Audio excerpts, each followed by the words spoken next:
All right, so today I'll be showing you how to connect your Sony XM6 headphones to your Mac or MacBook via the 3.5 millimeter cable. All right, so this cable comes in the box of your headphones in the packaging, and the headphones have a headphone jack.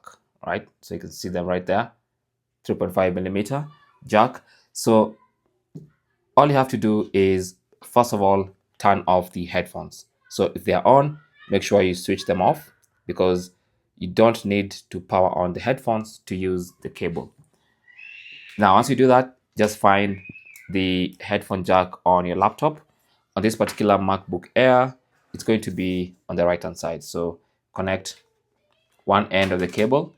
I prefer to connect this end of the cable to the computer, but it might be different for you depending on the setup and how tight your space is right there.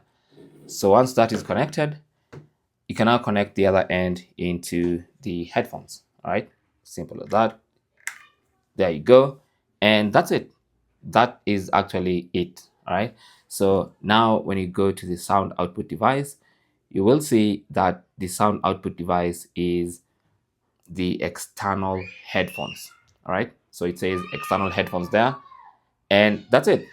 You can now listen to music. You can take conference calls, Zoom calls, WhatsApp calls, whatever you need to do with your headphones wired. All right. Thanks for watching. Don't forget to like and subscribe. And if you have any comments or questions, talk to us in the comment section. Good luck.